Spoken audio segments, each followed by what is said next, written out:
All right, so let's get started. So here are the contents that we are going to go through. So we are going to talk about the model-driven apps, Canvas apps, a little bit about the security side, a few words about Power Automate, Power BI, and AI in Power Platform. And of course, if you have questions, you can ask them anytime, but we have reserved a little bit more time on the end. So if you want to ask something, you can ask then. All right, so let's get started. So first, we are going to talk about the model-driven apps. So what model-driven apps really are?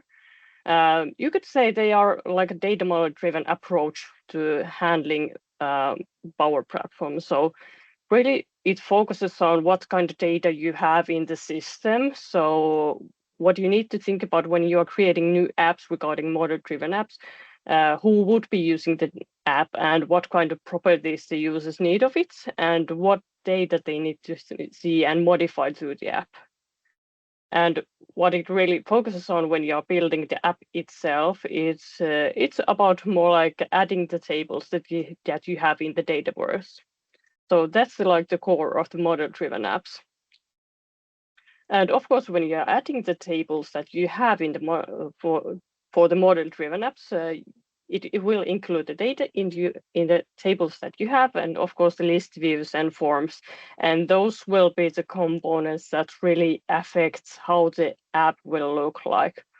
And while you are building the app, you see on the go how the app will look like in the end. So that's a really nice detail about the model-driven apps. So creating new app for model-driven apps is really easy, and it's just a few clicks away in your Power Apps portal. And you're gonna use existing tables, or even when you are creating new app, you can use, for example, Copilot for helping you to create the new tables. In that case, you need to just describe what kind of tables, what kind of properties you need from the tables to the Copilot, and it can create new tables for you. Of course, after that, you can also manage those tables so that if you need to add some kind of fields or anything like that, you can add those later as well. And of course, when we are building these apps, it's recommended to use solutions. So in the Power Platform, we use these solutions to manage any kind of changes we do to the system, just so that when you deploy those apps, it will be much easier to handle the deployments. And then you know in a really quick snapshot what you have been doing and what you have been modifying in your system as well. So we are going to use example company in our presentation. So we are going to use an animal shelter as an example. So any kind of modifications and what we show during this, it will be done to the animal shelter itself. Okay, so let's take a brief look on how to actually create a new app. So here we are in the Power Apps portal. As you can see, when you navigate to the new part and choose the model-driven app, it really just gives you a window where you can give the name for the app and you can add descriptions or anything like that, just so you know you recognize your app from the app view. It's really simple to begin to create the apps, and that's really the basic things you need first when you're creating the app. After pressing the create button, it will take like a couple of seconds to create the app, and after that you can start adding new components to the app itself. So this is the basic view. So after you have created a new app for yourself, then you can start adding the new components for the app. All right. So customizing the app, let's dig a little bit deeper about that. As I mentioned in the editor, it's really simple to add your existing components or even create new ones. So when you are in the editor, you can add your existing tables or you can add new tables on the go as well. And of course, if you have some tables already added, you can choose what kind of forms or what kind of lists you want to use in the app, or you can, for example, create new ones if you need to. of course, in addition of adding tables, you can also add different other components into your app, like dashboard, custom pages, or web resources. And web resources can mean like some kind of, for example, if you're doing some kind of coding, JavaScript, or anything like that, those things are added as web resources. And when we talk about these components like dashboards and tables, those are added to the model-driven app as pages.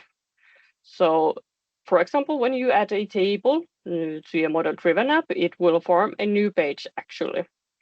And under that page, you would see the list views and the forms that you choose to use in the app. And what I already mentioned, it's a really fun way to see how your app will build up when you're doing the changes, as you see the preview all the time when you're doing those. Okay, in the next example, we will add some pages. So let's check that. So here we are in the editor. And as you can see on the middle, there's a start by adding to the page to your navigation. On the right side, you could do some changes regarding your name or add an icon to your app. So you would have like a customized icon for your app. You're going to add any icon as a web resource. And on the left side, you see the navigation. So when you start adding like pages like tables and things like that, so you can see those in there. And later on, you see also the data that you have, for example, in the app. So here we start adding to the page. You can see there's multiple options like adding Dataverse table. So we are going to do that in this example. You can, for example, in this view, choose to search your table by name, or you can scroll down to the list and choose your tables there. The quick way, if you know what your table names are, it's of course quicker to just choose by the word, so that you can see just the tables that you want to add. And you can see that you can add as many tables as you want at the same time, so you don't have to go back and forth when you're adding the tables. You see also there's an option to create a new table. So if you would like to add a new table as well on the go, you could do that as well. And there's also the show navigation option. So that means if you don't want some tables to be seen in the navigation on the app, you could add them on the background as well. For example, if you have some kind of background data or something like that. And as we scroll down the list, you can see there's multiple different tables selected. And after that, we can press the add button. And after that, when we have pressed that, it will take a couple of seconds to add those. So now you can see that the tables have been added to the app. And if you would need to, for example, remove a table from the navigation, it's really too easy to do that as well. And as you can see, everything that has been done to the app, you can see right away. There's table icons. You can also change those. You can see the data. If you have some kind of pre-existing tables, you can see the data as well. Yeah, it's simple to navigate in these views. So, for example, if you click the view button, you can see what kind of views you have chosen to the app. And if you would click the forms part, you could see the forms that you have been chosen. And these sections always have the new form and new view button. So you can create new forms and new views as well. Yeah, so pretty much you can scroll down in your app and see what you have been doing. And if you want to do any changes, for example, regarding the navigation, you can add like new groups. For example, if you want to group a certain kind of tables together, it's really easy and a quick way to make the navigation a little bit more like tidy, for example, for the users. So that's really much about how you want to build your app yourself. For example, in our case, we could add like group like animals and medical records and stuffing related groups and add those tables to those groups. And when you have built those groups, you can add the tables. I mean, you can move those tables up and forth. So if you want to reorganize your navigation, you can always do that. So it's really simple to handle that.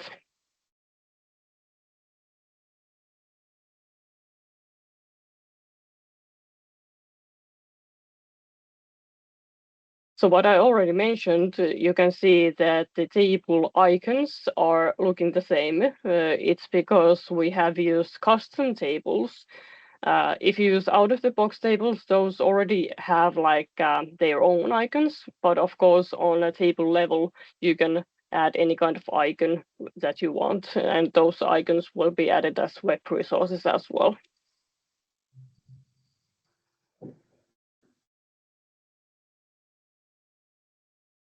Okay, so that's briefly how you can add new pages.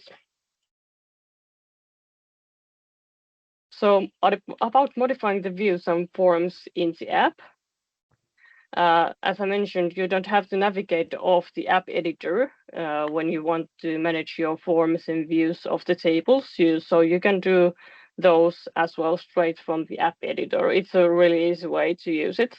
How it will actually go when you click the edit button on a view or a form, it will actually navigate you into the form or view editor itself. We can basically, through those, change the look and feel how the app will look like and what kind of filterings you want to have, for example, list views, and what kind of fields you want to see on the forms when you are navigating in your model-driven app. So in the next example, we are briefly going to look how it will actually go when we are starting modification of the forms and views. So let's check that. So we are at the same editor, and you can see the pen. It's like modifying icon. Then, of course, the app asks you to save your changes so you don't lose anything. But for example, here we are at the form editor. So in here, we could add like fields or business rules or anything, any kind of components we would want to have in the form itself. And we can make the form look as we want to, add anything, any components as we like to. But what is important when we have been doing our changes to the form, it's important to save and publish it so we can see the changes in the app as well.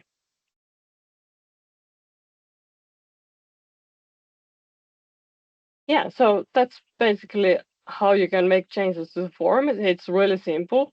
And the form editor looks like the same as the editor itself would. If you would navigate, for example, through the solution to your form editor, it looks the same from there as well. So when you're working on the app, you can make like several kind of changes on the go before publishing those changes to the users. So for example, if you are managing an app that has already been published, you can do those changes without users knowing it. But when you're done, it's really important that you publish the app so that the users actually see those changes as well. Um, what you can also think, and what is important to think when you're, for example, creating a new app, who users should be able to access the app. So you can limit apps for certain type of security roles, and that's really important side of the thing as well. So you can choose which security roles should be able to open the app. And you can also modify the app suffix. So if you want to have like a clear name for the app so that the users can navigate directly from the web address, it's really easy to change that as well.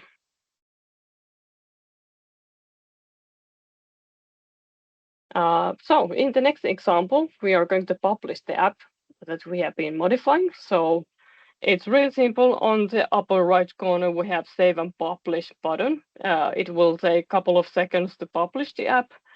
And after the publishing, if the app would be already used, the users would be able to see the changes.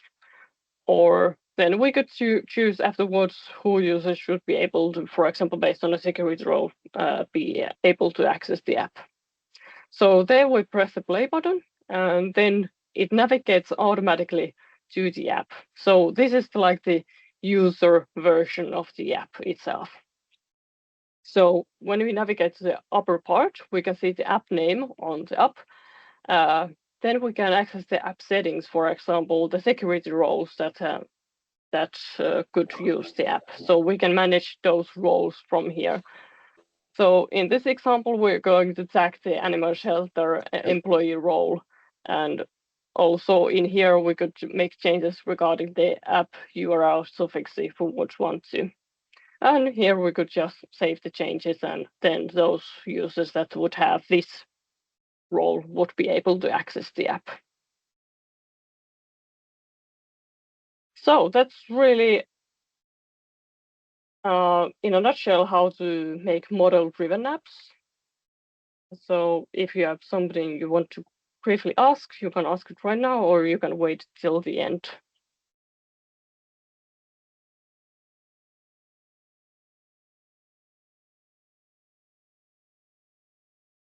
All right. So next is Canvas apps, and I will hand it over to Khalid. Yeah, so if you can move the screen. So Canvas app is a type of app that gives you more control over the design and layout. So Eva just talked about model-driven apps. Canvas app is kind of a different thing from that. It think of it like a blank PowerPoint slide. So like if you have a PowerPoint slide, you can drag and drop all the elements that you want. You can place buttons, text boxes, images, drop downs, like a lot of things are available inside. So this is like more suited where you want to have a custom user experience or maybe put more of your company's branding. So another different thing about Canvas app is like you can connect to multiple sources. It's not just limited to Dataverse, so you can connect to your Excel, SharePoint, and even third-party sources like maybe Google Sheets. So you're not limited to just one source. Uh, I will talk about how we can create a Canvas app and just a few important things inside that. So Eva, if you can move forward. So creating a Canvas app is a very simple, straightforward process. As you see in this example, uh, all you have to do is go to the Maker portal, and inside Maker portal, locate your solution. It's important to work inside the solutions so that you can have all the change tracking in one place. Once inside your solution, you can simply click on the new, and from there you can select a Canvas app. And once you open the Canvas app, it's gonna ask you for your the name of the app. So for example, in this we put animal shelter, and it's gonna ask for the default layout. We have right now just two options. It's either the phone or the tablet. So once we have chosen our default layout and entered our name, then we can simply create the app. Once the app is created, as you can see on the screen, you turn into this Power App Studio, and over here you can start with connecting your data sources, adding different elements inside so that the data can be viewed. Yeah.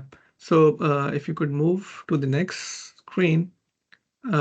So gallery is one of the elements that is used to show data inside this Canvas app. So a gallery is kind of a control that shows you a list of items. So there could be records from a table or results from a data source. In this example, we choose a layout so that we can see different animals based on their medical condition and the breed they are. So this could be modified to show data from other tables as well. So we have different tables which are used to manage volunteers. There is another one which has a medical record. So galleries could be used to show data from any of the tables.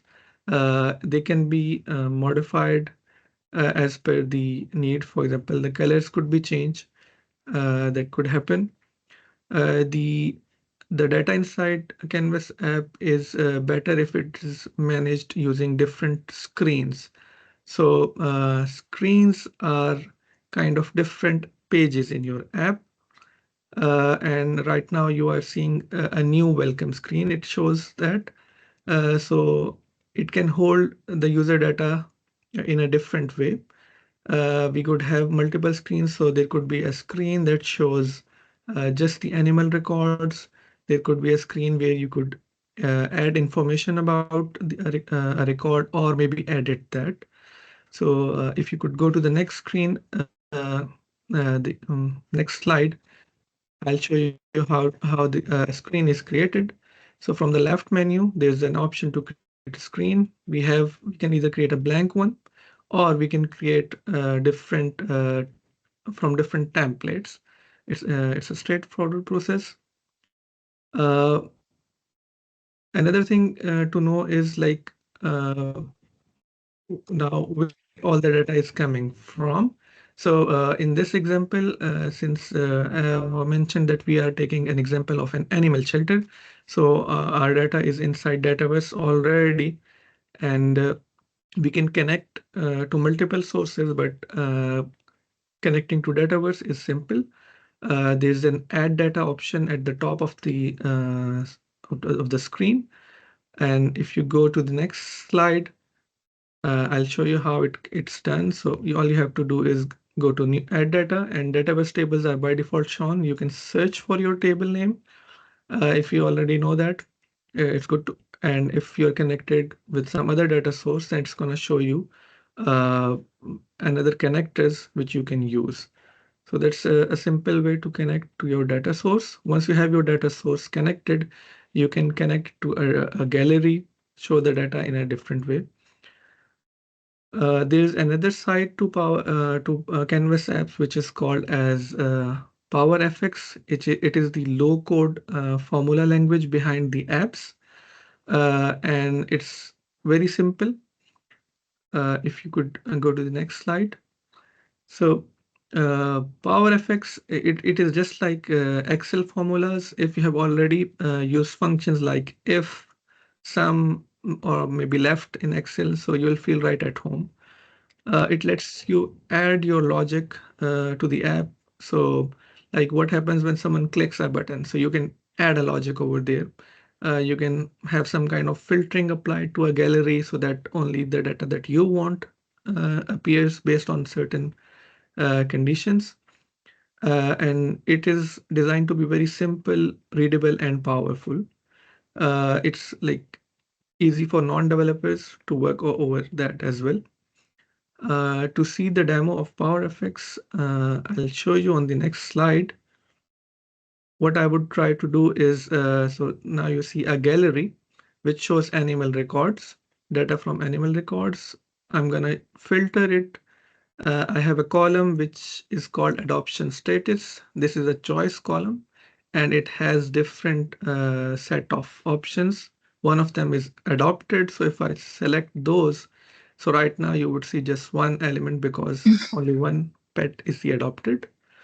If this is changed to available, similarly the data appears as per the filter. So to find this, it's quite simple to find the PowerFX formula button. It's at the top, and almost every element has some kind of properties that you can edit using this low code formula language. And yeah, so this is quite a crash through the Canvas app. And once you are done building your app, you can publish it similar to the way that Eeva showed up uh, with the model-driven app. You will find the publish button at the right top of the screen. And whenever you're working, you can press the Alt key to show yourself how the app is gonna be working. It's the preview mode, or you can press the F5.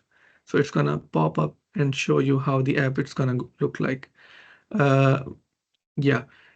So if you move to the next screen, I have a very brief, like very simple comparison that we that might come to the mind, as in like what to use. So like there are model-driven apps, there are Canvas app. Which one is for what scenarios? So to keep it simple, if you are more concerned about the look and feel of your app, so you want more control over how your app looks, then Canvas app is the default ones to go, because it gives you pixel level control. You can design the app in as much uh, customizable as possible.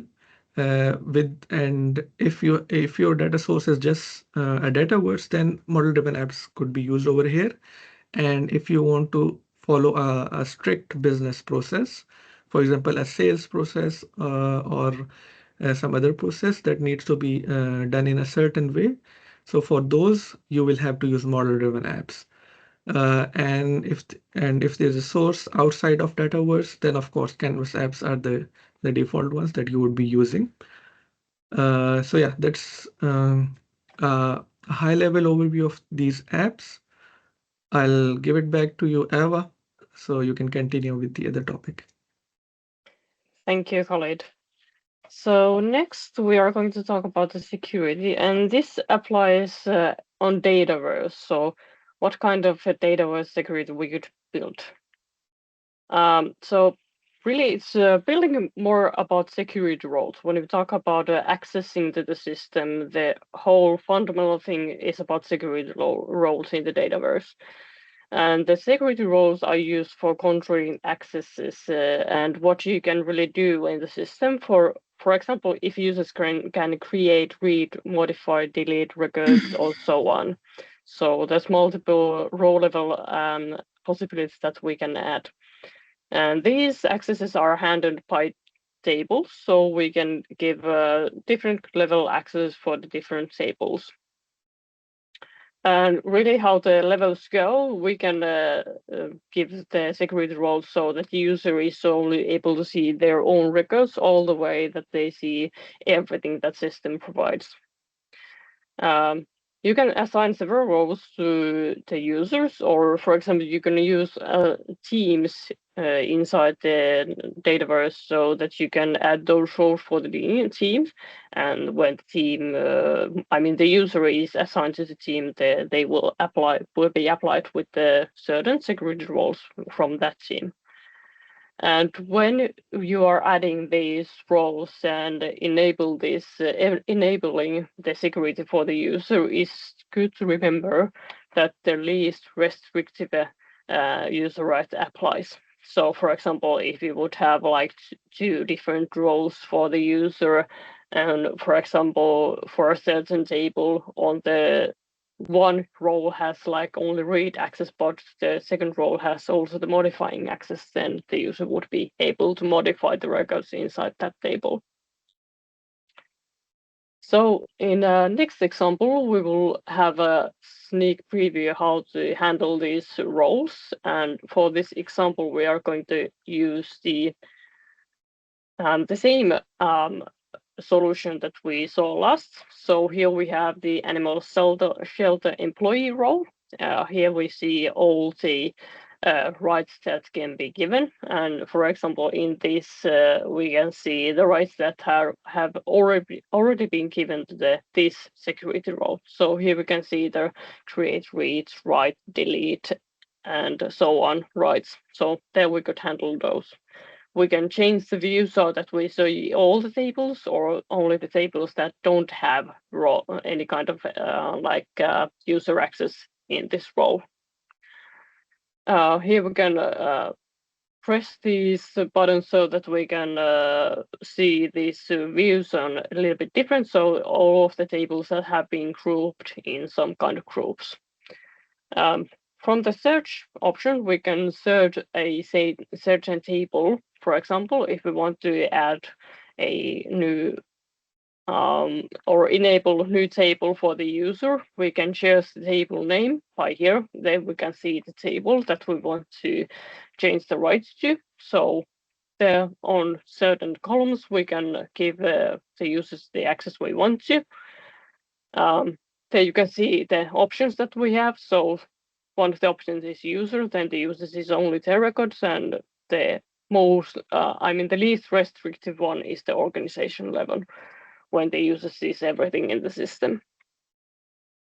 There you can see there's a notification that we have unsaved changes.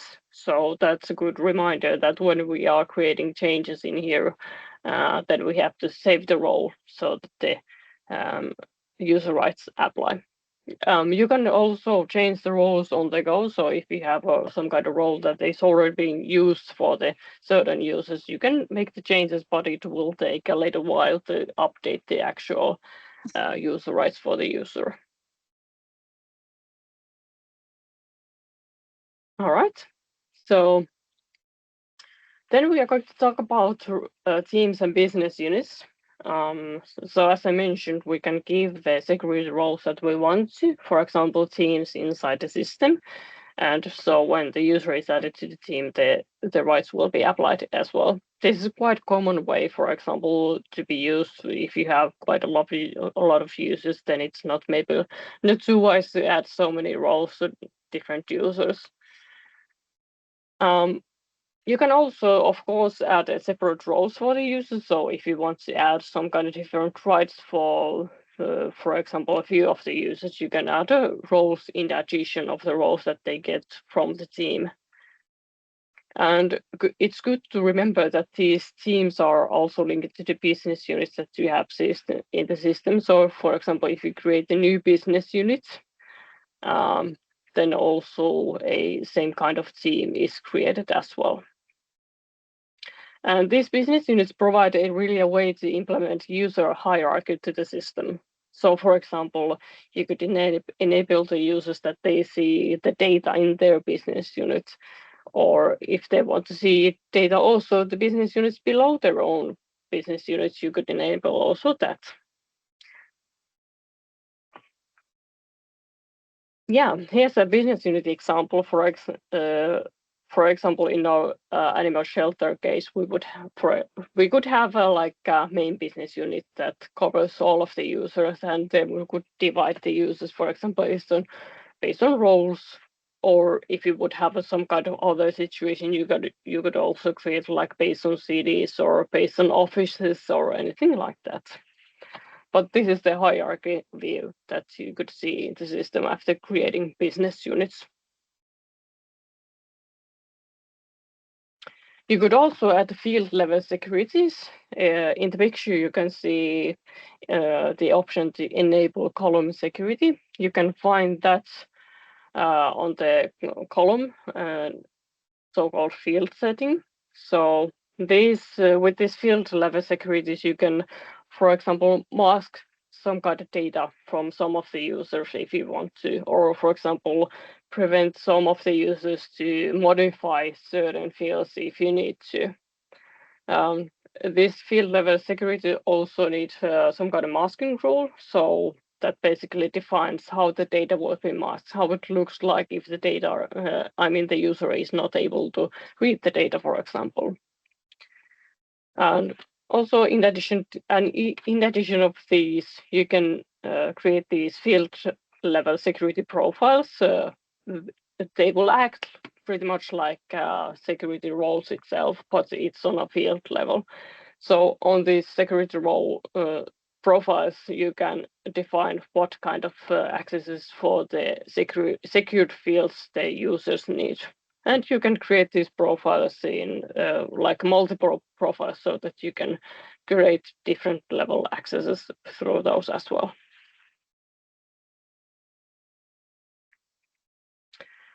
Let's talk about data ownership as well briefly. So basically, when we talk about Dataverse, every single role is owned by someone or the organization. So basically, there's two levels.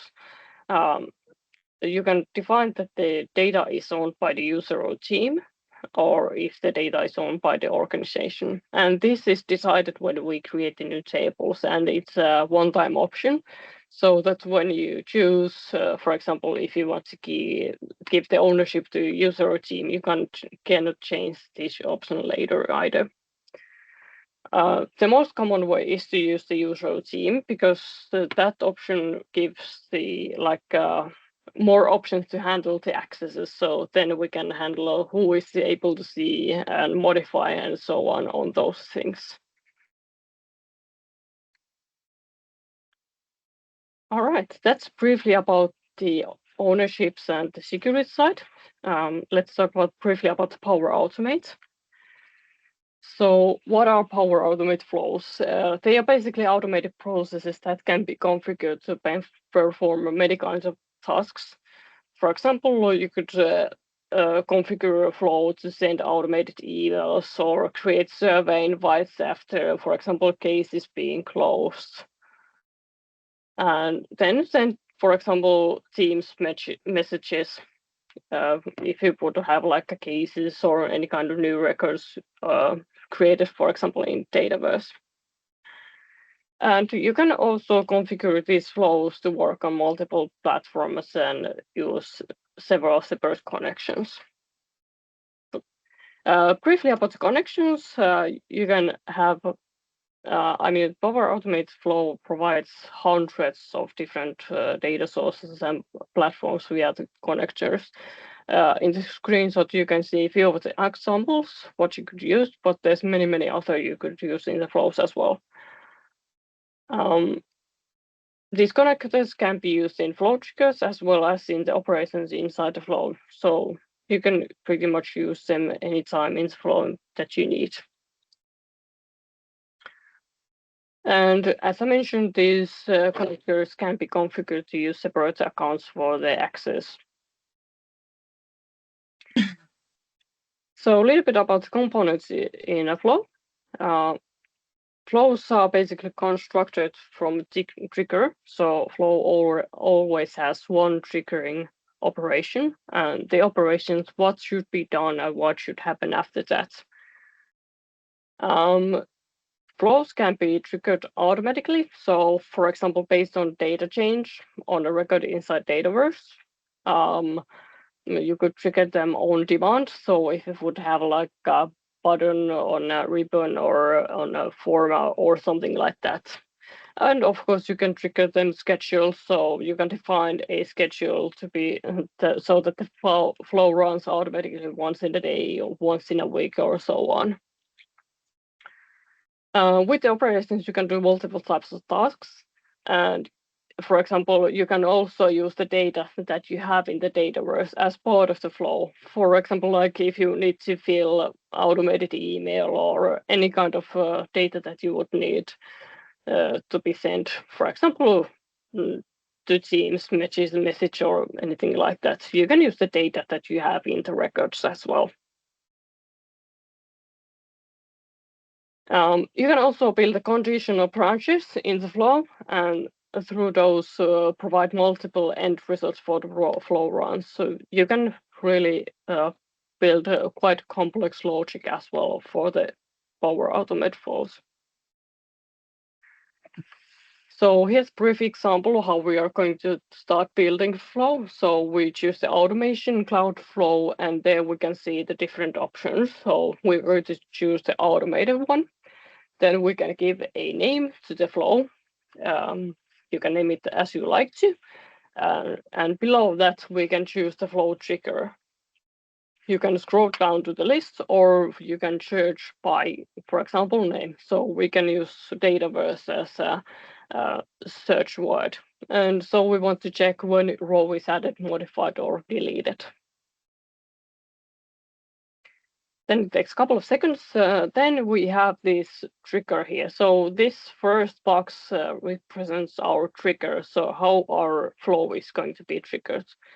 In our case, we want to choose when some kind of row is modified. And then we can give the table name. So what table and what modifications on the table should trigger this flow. Then we choose the scope.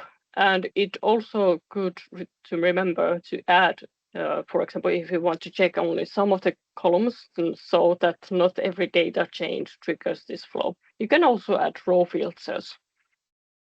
Then on the next step, you can choose the operations. You can search the operation based on the name, check those based on category or what the Power Automate flow recommends to you.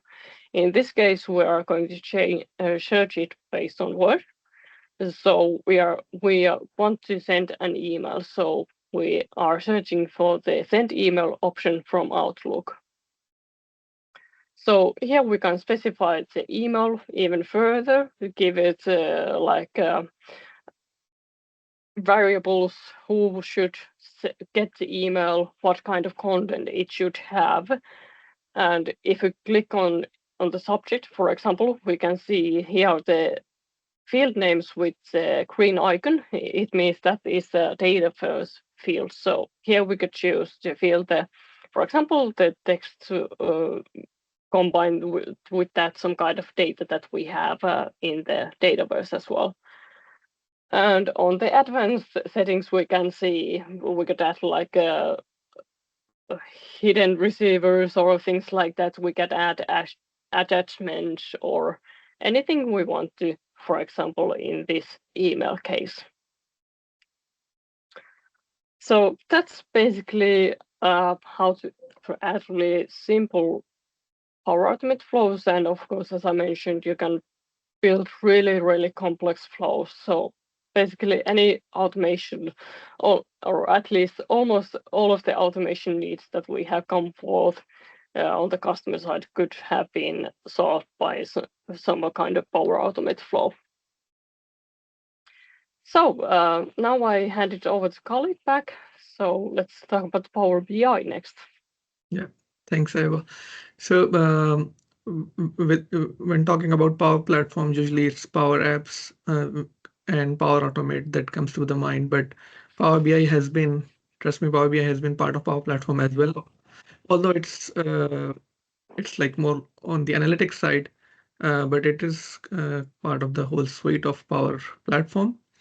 I will not go too deep into this, but let's start with the basics at least. So a normal Power BI development life cycle, it's something that I would like to talk about. This cycle talks about how we can start from the beginning to the end, and like how the whole reporting thing works. So the first thing is like talking to the business, like finding what they are, what is the need for a certain case. Maybe they want the business wants to have a certain KPI.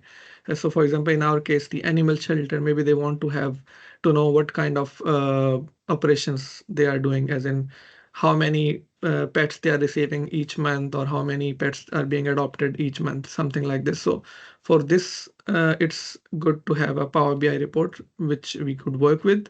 So like we know the KPI, and in this case, all of our data is in Dataverse. So we have identified the KPI, then we'll connect to the Dataverse. In the Dataverse, we'll choose those tables that our data is. There might be some need of transformation, maybe removing some columns that are not needed, maybe renaming columns. So that is part of cleaning and transformation. Then we'll have to build a data model, which is kind of how each table is related to another table. Once this part has been done, then comes the visual part where we put the tables or the charts that shows the data. So this is kind of the development part. And then it goes into test. You show it to the user for the business that you built this KPI for. And if it works perfectly, then you can publish it to the Power BI service and set up a refresh methodology, because a report needs to be refreshed because data in the Dataverse is changing every day. So to make sure that latest data is appearing, we will have to set up a schedule refresh, and then we can talk about who can access the report. So that is happening inside a workspace. I'm not going to show each of these steps, but a sample report can be seen on the next slide. So this is something that a report could look like. So this is a sample report for our animal shelter, where you could see the adoption statuses, medical records, even pet counts by their species as well. You can design the report in any way. There's ton of functionalities inside Power BI that you can explore. I'll share related content as well.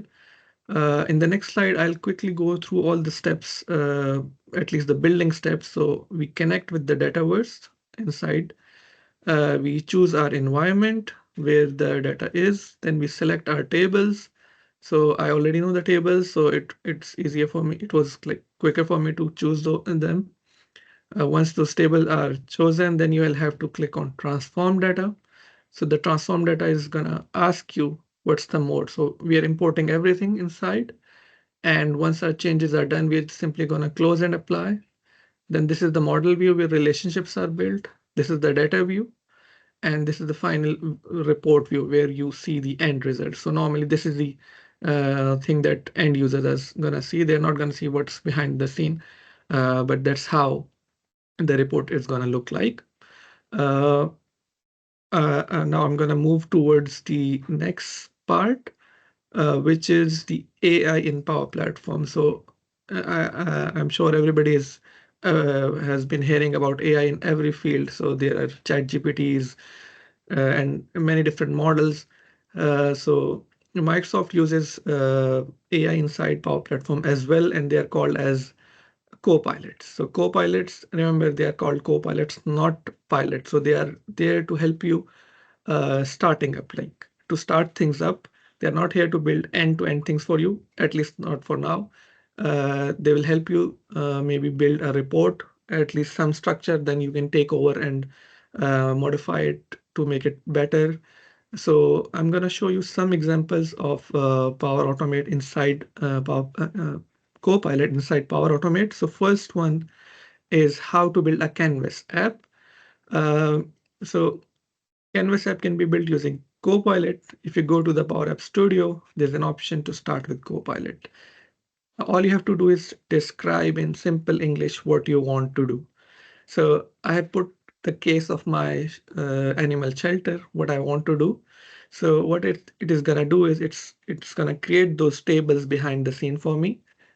These are the tables that were created. It's gonna make relationships as well and put some dummy data inside so that I can start something. Yeah, so once we start, it's gonna open the studio. It's going to open the studio, and inside the studio, so you see there's a pretty report that has been built, and it can be reviewed, it can be previewed, and like for example, we are seeing now volunteers and staff management, and there's an adoption workflow screen as well. And technically, it took just a few minutes to have this built, and that too by just the Copilot. And you see that there's already some data, which is of course dummy data that was created. You can modify this wherever you want. It's like a quick start for you, and it kind of gives you something where you could, like, further customize according to your needs. The next, you can still make some changes. On the right side, you see there's a Copilot, and you can still ask more stuff to it, and it's going to help you do that. But remember, use it for help, not use it as a Copilot, not to do the entire thing. It's going to help you in a good way. Then I'll talk about how we can use it for Power Automate. So in the next slide, when you go to the flows, you can describe your Power Automate flow as well. So I've described that I want to have a flow that can, send an email based on the state of the adoption. So it gives it builds the basic structure. You have to select this information, otherwise it's not going to proceed ahead. So I know which table my data is about the adoption, and it has created those email actions as well. Right now I'm just adding my own so that I can proceed, and then I can modify it to the ones that I really want to send. So it gives you the structure instantly. You have that structure, you know where to how to begin, but of course it's not going to build everything for you. You have to play with it, see how it's going to work for you, but at least you'll have something to start with. So once you click on the create flow, it's going to open like this, and then you can do further possible things about it. So you can modify other things so that it works the way that you want.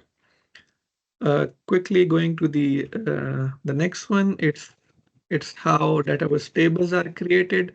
If you're not sure what tables you need for storing your use case, you can use Copilot. Similarly, you have to describe what tables you need, how they should be related to. The better description it is, the better content is generated. So make sure you put good enough time in understanding what you want and write that in plain, simple English. It's gonna generate all the tables for you. So I've talked about animal records, volunteering and staff management, adoption. So I've put all these things in my prompt that I put, and it's gonna take some time depending on how long the prompt is, how much table generation is needed. So based on that, it's gonna take some time and eventually show you all the tables. So probably we'll be having it. Yeah, so that's how that's all the tables. You need to save and exit if you want them to be saved. Otherwise, they're gonna be deleted. The next one is about a Power BI report. You can use, if you have already published a Power BI report, you can use this auto create report feature. But remember, it might not be might not the thing that it creates might not be useful for you. But again, it's something that you can start with and later modify as per your requirement. So yeah, that's all from the co-pilots inside Power Automate, Canvas app, and Power BI. They are even further used inside those as well, but we don't have much time, and it will require its own specific detailed session. I'm going to hand it over back to you, Eva, so that we can move towards the summary and closing part. All right, thank you, Khalid. So let's have a quick recap. So we did go through what kind of different apps you can create, about the security models, and what kind of properties Power Automate flows, Power BI, and A could provide to you. And so these applications can be used in so many unique ways, and they have so many chances to learn how you can use them. And it's almost like limitless way how you can use these applications. And what I would recommend is to visit the Microsoft Learning Portal. You can there really deep dive and learn about these applications. So that's about it. So if you have any questions, you can ask it right now, or if you have anything to comment on.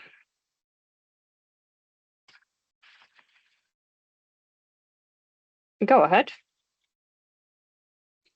Thank you for very interesting and informative presentation. My question is more about you are as professionals. How much do you study new things? Because IT, like all the programs are updating, changing, and so on.